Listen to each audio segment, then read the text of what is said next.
Bonjour, ici Mathieu Ludovox.fr, bienvenue dans ce Ludo Chrono. Aujourd'hui, je vous parlais de Discordia. Discordia est un jeu de gestion pour 1 à 4 joueurs de 12 ans et plus et des parties d'environ 70 minutes. Dans Discordia, vous incarnez des gouverneurs et gouverneuses de province et il se trouve que l'impératrice Agrippine et son fils Néron vont débarquer dans 4 ans et inspecter les diverses provinces. Il faudra avoir la meilleure province et ceci, ce sera représenté par non seulement le développement de votre province, mais surtout ne plus avoir d'ouvriers. Si jamais vous n'avez plus du tout d'ouvriers, vous mettez fin à la partie, vous avez remporté la partie. Sinon, lorsqu'arrive l'inspection, à la fin de la 4e année, donc la 4e manche de la partie, c'est le joueur ou la joueuse qui a le moins d'ouvriers dans sa réserve qui remporte la partie. Voilà pour le principe du jeu. Maintenant, qu'est-ce qu'on va faire et de quoi on dispose? Vous voyez que chaque joueur a son plateau personnel, qu'on a un plateau central. Autour de ce plateau central, on va avoir un marché de tuiles. Ce marché de tuiles va nous permettre de venir construire ici. On a également la possibilité de terrasser pour faire des fondations qui nous permettent de construire des tuiles supplémentaires, des tours militaires qui vont venir se placer ici, différentes faveurs et décrets qui vont venir complémenter notre moteur de jeu, et enfin, nous avons des attaques de barbares et les diverses actions que nous allons pouvoir faire, et ce bateau qui va venir compter les divers tours d'une manche.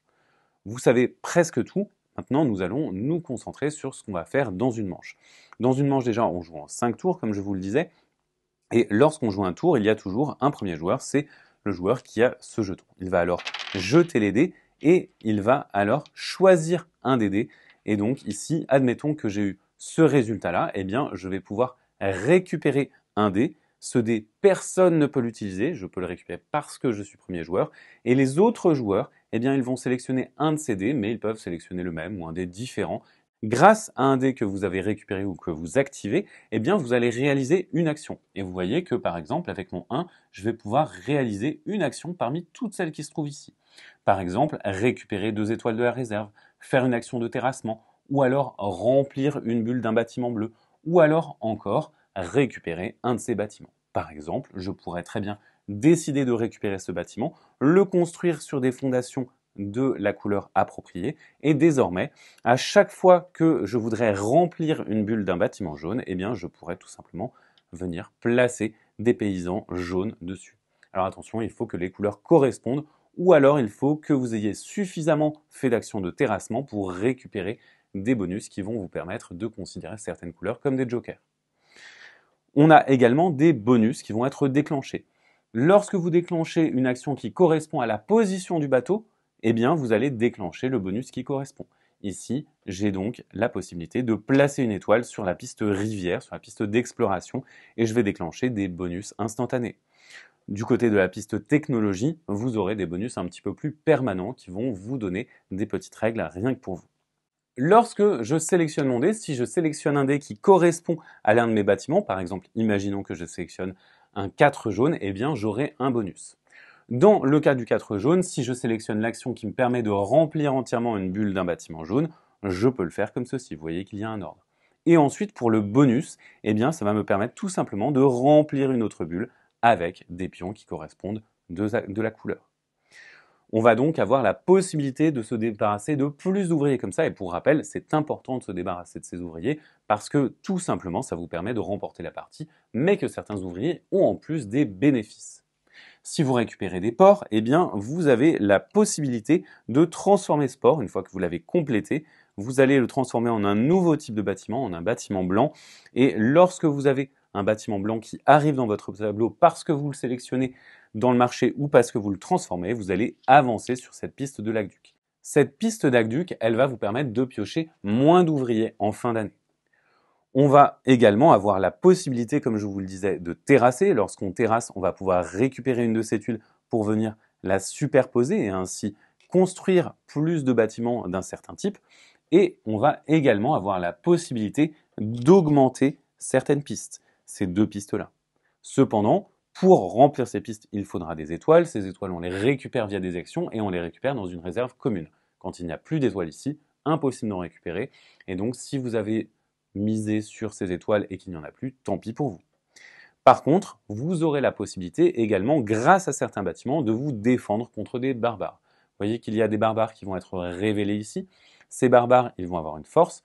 Lorsque le bateau va progresser, eh bien, on va également révéler une deuxième tuile qui va s'ajouter à la première. La première tuile, ce sont toujours les pertes qu'on va avoir si on rate la bataille, et ici, les bénéfices si on l'a réussi. Pour ici vaincre les barbares, il va falloir avoir 2 plus 1, 3 points de force. Pour avoir de la force, vous allez devoir récupérer une tuile caserne comme ceci et venir remplir des bulles. Pour chaque bulle remplie, vous aurez 1 point de force. Si jamais en plus vous avez acquis d'autres tuiles et notamment ces tours qu'on va pouvoir placer sur nos ports, eh bien on va avoir tout simplement de la force supplémentaire. On va jouer comme ceci un total de 5 tours, sachant que entre les tours, bien entendu, vous passez les dés et le marqueur premier joueur au joueur suivant, et ainsi de suite. Et lorsque vous arrivez à la fin du 5e tour, eh bien, vous allez vous confronter aux barbares. Vous pouvez perdre des ressources et en gagner en fonction de votre score de guerre.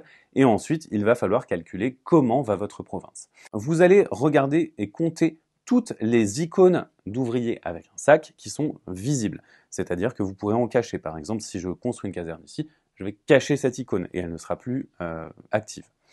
Vous allez compter ces icônes, y ajouter le nombre de bulles non remplies que vous avez chez vous et y retrancher le score de votre aqueduc. Et donc, vous allez savoir, en fonction de ce score, le nombre d'ouvriers que vous allez tirer du sac et rajouter à votre réserve. Et donc, il s'agira vraiment d'essayer de placer le plus d'ouvriers, de remplir le plus de bulles pour avoir le moins d'ouvriers possible.